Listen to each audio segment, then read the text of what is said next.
Hello and welcome to today's broadcast in relation to the UK tax legislation for offshore companies. I'm joined today by Martin Palmer.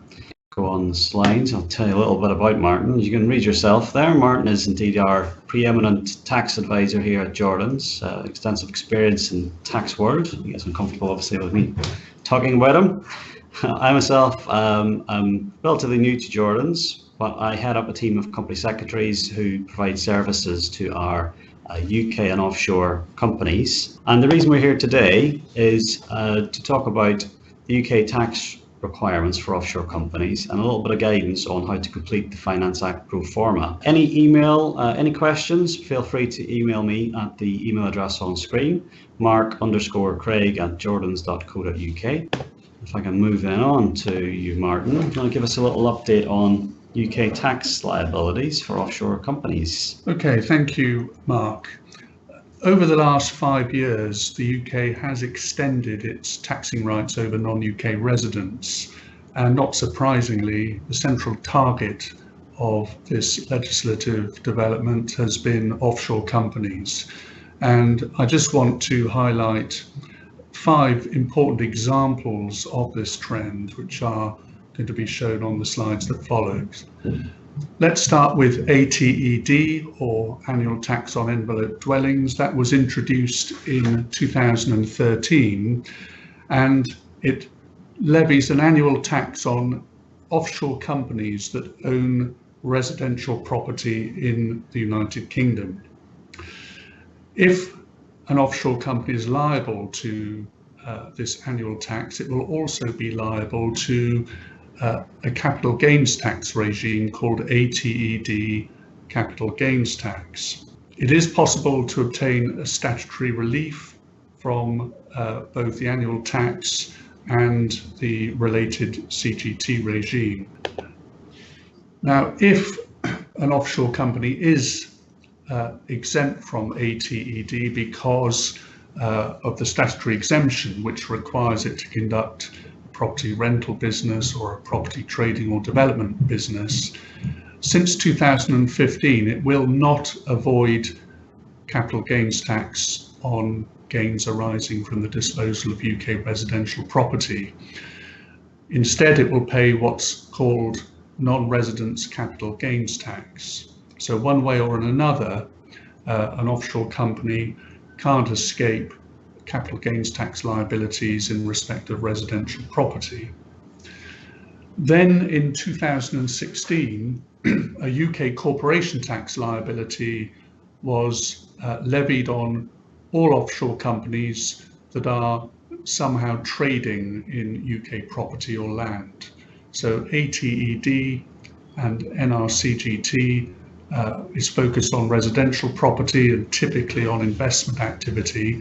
The corporation tax charge catches any offshore company trading in or dealing in UK land.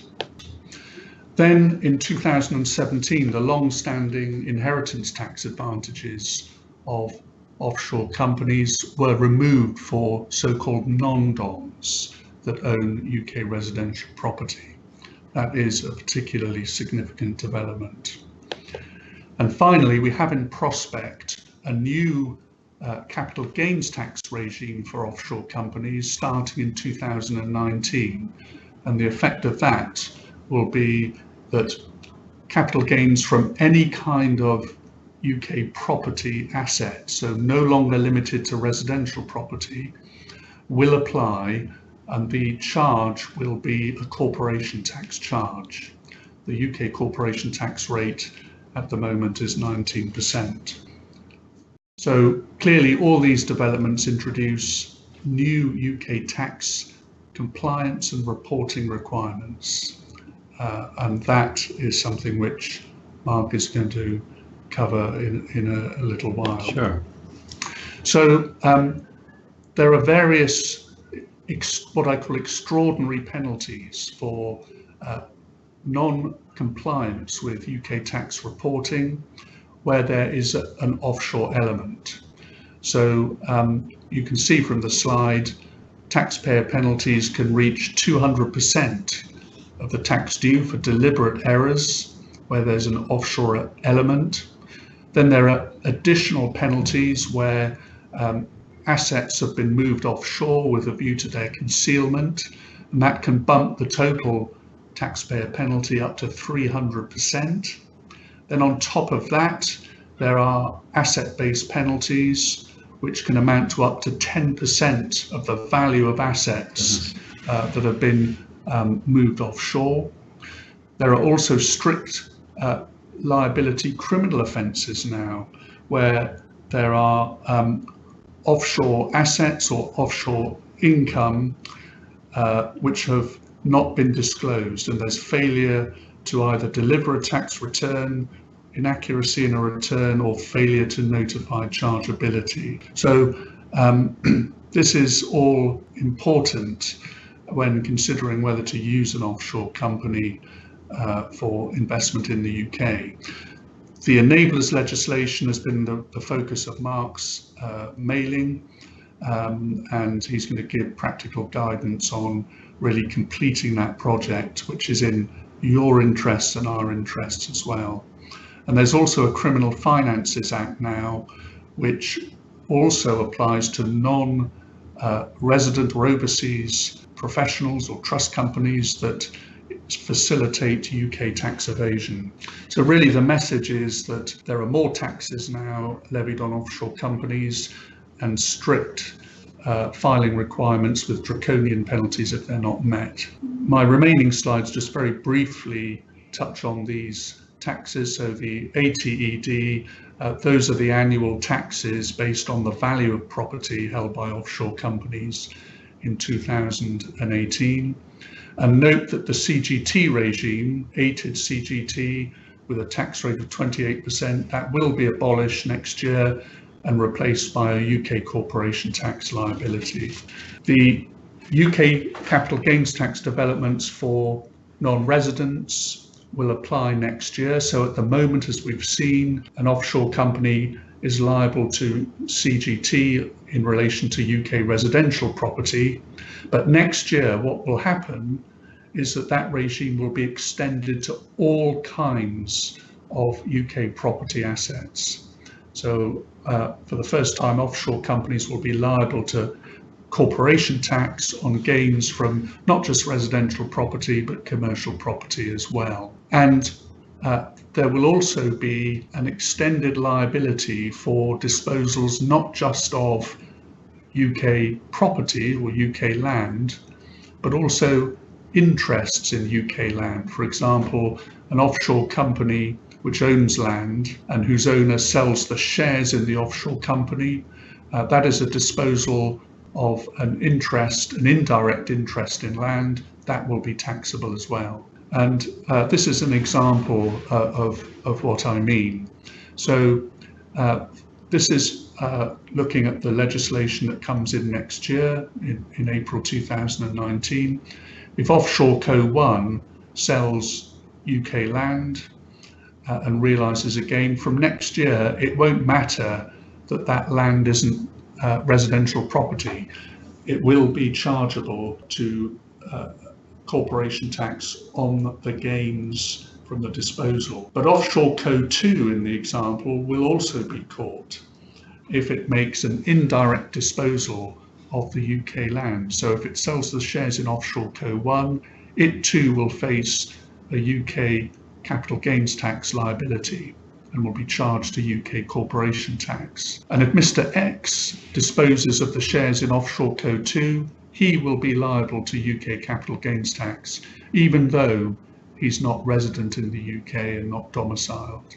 So as you can see, the scope for offshore companies coming within the UK tax net is now greatly extended. There is a requirement that the shares have to be what's called property rich, so that more than 75% of their value needs to be represented by UK assets, UK property assets, and there is a minimum interest of 25% in any indirect interests. There will be exemptions for land used for trading purposes, but this is a major development.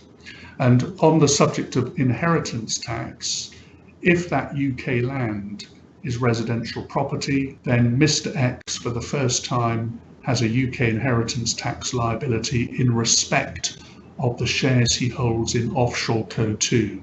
So before April 2017, those shares were outside the scope of UK inheritance tax, but since April 2017, they no longer are. My final slide refers to transactions in land.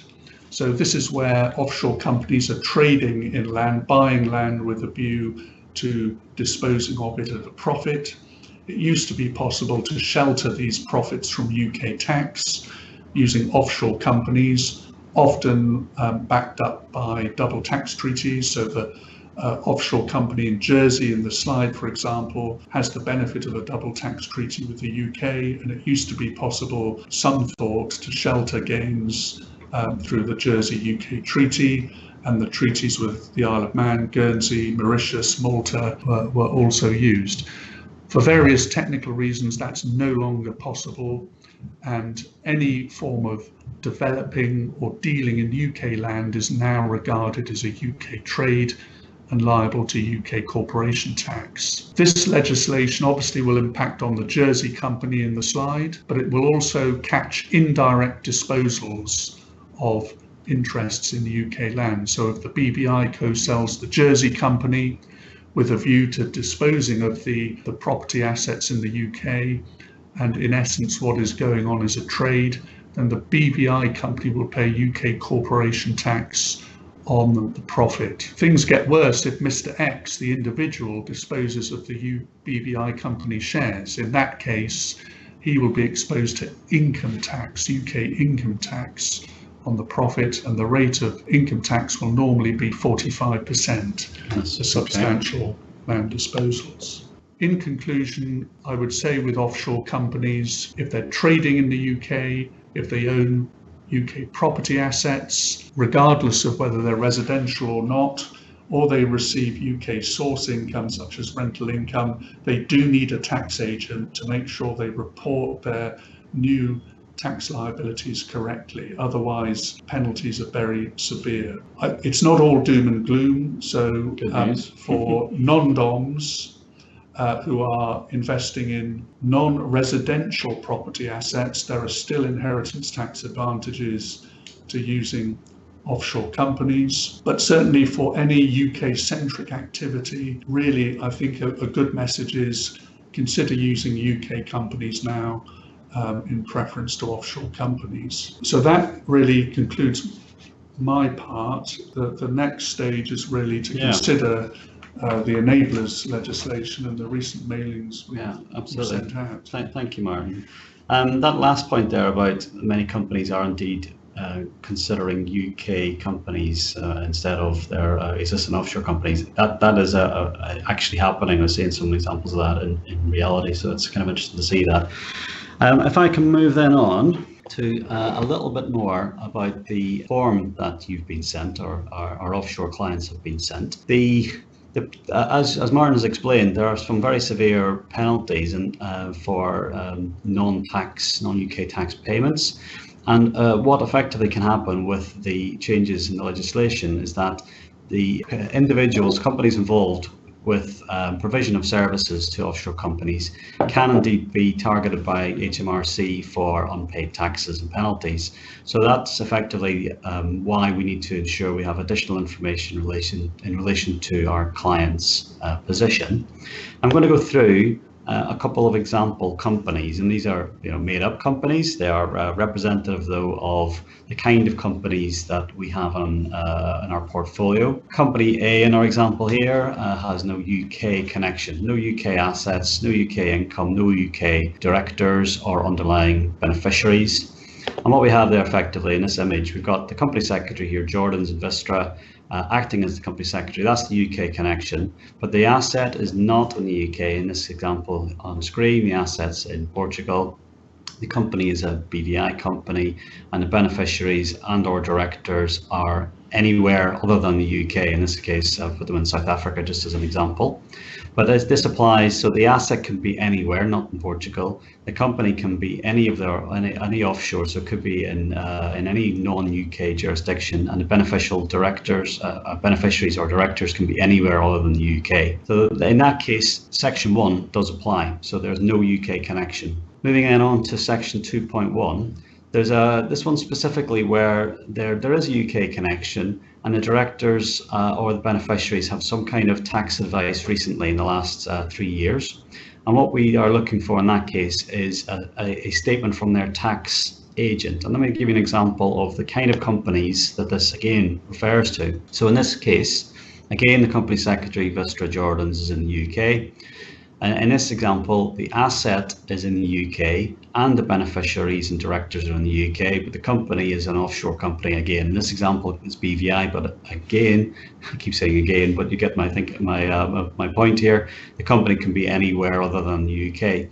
In this case, the company has tax advice, and if we can get a copy of that tax advice and a statement from their tax agent, we can continue to provide those services. Moving then on to yet another example. This is where, as you can see on screen, there is tax advice, but it's either out of date or it's not available. And in this case, we are looking for confirmation that they have a tax agent that can prepare the tax returns on the company's behalf.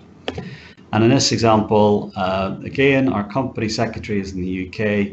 Again, in this example, the asset is in the UK, but it could be the beneficiaries or the directors based in the UK. The company in this example, again, is in our BVI, but it could be in any non-UK jurisdiction.